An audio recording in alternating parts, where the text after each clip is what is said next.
I'm going to get someone to pack up all my stuff and send it to me. So at first, where everything feels wonderful, the sun feels wonderful, you start to realize, actually, it's kind of hot. You know, it rains and outside your house, you didn't realize it's flooded outside, or they've seen people come who have been like so hyped on 100, they're on fire and they're like, I want to do this, I want to do this, You have to get used to it. You either adapt or you don't.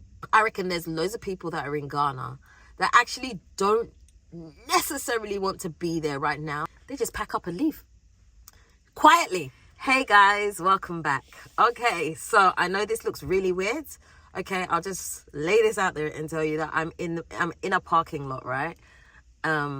And this is like the only time that I'll get to shoot a video. As you can see, last couple of weeks I haven't been consistent with shooting, just because like life has been happening, so many things going on, and I'm just like, I just haven't had time, you know, just life, shea butter everywhere. I can't even film in the house, like it's just so much going on. So I was like, if I don't film this video here and now, it ain't happening. So here we are.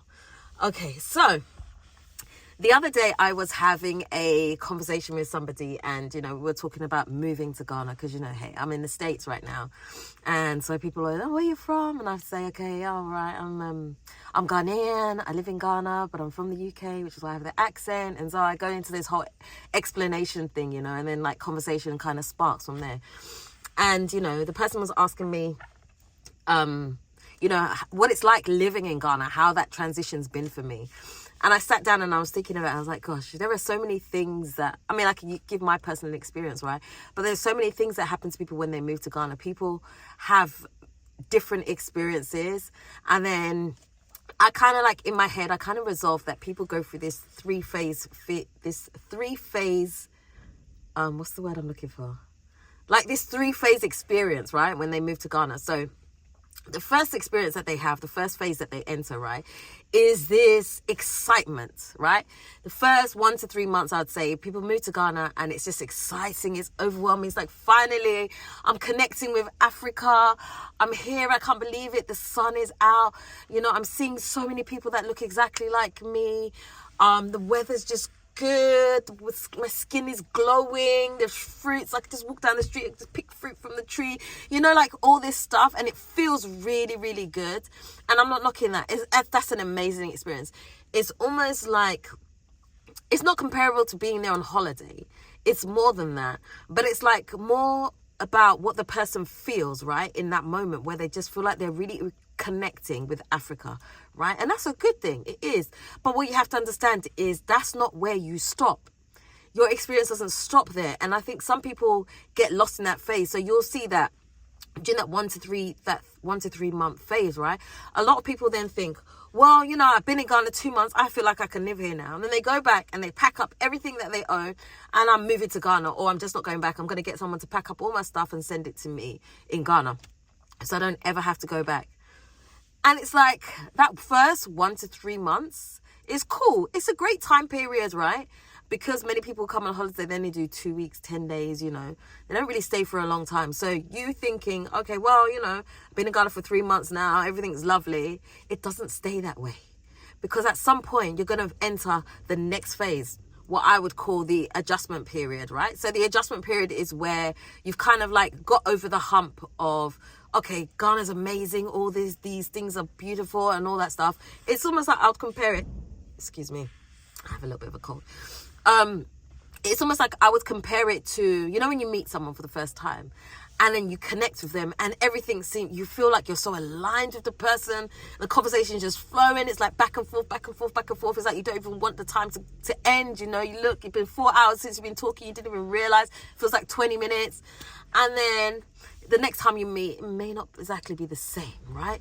The connection is still there, but it's not as it was before, right? You start noticing some things. Ghana is the same kind of way. So at first, where everything feels wonderful, the sun feels wonderful, you start to realize, actually, it's kind of hot. I'm sweating. Like, where's the AC? Where's the fan? You know what I'm saying? Once you get over that initial hurdle, so you'll start to see things that can begin to frustrate people. So you're like, you've got a to-do list. Like, I need to get this, and this done today. And you start to realize that you're only being able to do 2 things on your to-do list. Ghana is infamous for that. You have a to-do list of like 10 things to get done. You will only get 1 or 2 things done. Like, it's so hard to finish your to-do list. As disciplined as you can be, sometimes not everything is on you. Sometimes things balance on other people too. And you get time stolen so much in Ghana that it's so hard to get through everything that you need to do. So things can become slow, delayed. You'll start going into certain systems, and then in those systems you start to realize that, you know, things are not moving as fast. You know, you're having to pay people under the table to get certain things done. It's not as smooth as what you think. The apartment that you had moved into, you realize that now the toilet's not working. Something is wrong. You know, it rains, and outside your house, you didn't realize it's flooded outside, or, you know, whatever. Like, there's certain inconveniences that you see that you didn't necessarily see in the beginning. Now you're starting to see those things. And this is where people now start to feel their frustrations. They feel their frustrations with other people too, because you feel like everybody should be on the level that you are in. So you've moved to Ghana and you're excited. You're going to want to start this business. You want to do X, Y, Z. And you feel like everybody should be on that level with you, but you don't realize that some people have been in Ghana for a long time and they've seen many things. They've seen people come who have been like so hyped on 100, they're on fire, and they're like, I want to do this, I want to do this, I want to do this, you know, like a kid in a candy store type thing. Like, I want to do this, but that's not the reality of Ghana, because we have to deal with a lot of bureaucracy, right? And so I'm not even going to try and say that word again, because that was hard the first time. Anyways, and so there's all these things that can become stumbling blocks, right? And there's, when you meet certain people, and even if they're in the same field as you, where you feel like you've built a connection and maybe you can work together, you can collaborate, you may find that they don't move as fast as you, right? Because they've had experiences where they've been disappointed. Things, they know how Ghana works, and it's not going to be as quick and as easy as you think it is. So you've come with fire and all this stuff. Now you feel like the other person is dragging. There's all these things that happen, right? So it just feels like there's delay after delay. Things are not, people are not, you're wondering why people are not as hyped as you. And so it kind of like starts to suck the motivation that you have. You know, you feel like, no, people are not serious. Oh, I'm the only one serious that wants to start this business. I'm the only one that's serious about living here and improving Ghana. We are going to change Ghana for the good. You know, all of that good stuff. And it feels like, why is no one here with me? It's because you're in a period of adjustment. You haven't adjusted to what the realities are of what it's like to live in Ghana and really understand the system for what it is. You need to give yourself some time. Those 6 months, it's going to help you do that. But even that, in those 6 months, you still may need longer than that to even understand what Ghana's about. Do you know how many people have moved to Ghana, started businesses within 6 months, and then they realize that this is not the business for me? Well, not even that it's not the business for me, but it's just more than they had entailed, more than they were willing to be able to continuously invest in, you know. I always say, and I always talk about, like, say, a restaurant or something like that. The amount of work that you have to put in, not being able to leave your business to somebody else and go and do something else, makes it very, very difficult, right? So you're having to constantly build trust with people. You have to do a lot of micromanaging. There's all these things that go into that suck, or shall I say, that give you the reality of what Ghana is. And so that can make people feel sometimes kind of frustrated, you know, which is understandable, but you have to get used to it. You either adapt or you don't, you know. Now, the third phase that I would say that people go into is the reality check. Now, the reality check is where people decide whether they're going to stay in Ghana or, you know what, I'm going to go somewhere else. Ghana's not for me. I'm either going back home, I want to try another African country or whatever, right? So I would say in the final phase, most people will either adapt to the country, right, where reality sets in. They will either adapt to the country and be like, okay, this is how Ghana is. How can I be in tune and work with these perhaps maybe issues or whatever it is? How can I adapt to make it more comfortable for myself? So there's those people, right? And then you get another group of people who'll be like, I can't do Ghana for more than 6 months at a time. So they want to go back and forth. Again, there's nothing wrong with that, right? It's just what works for you. But then they realize that, you know, I can't do Ghana full time. And that's great. I love it when people are honest with themselves, right?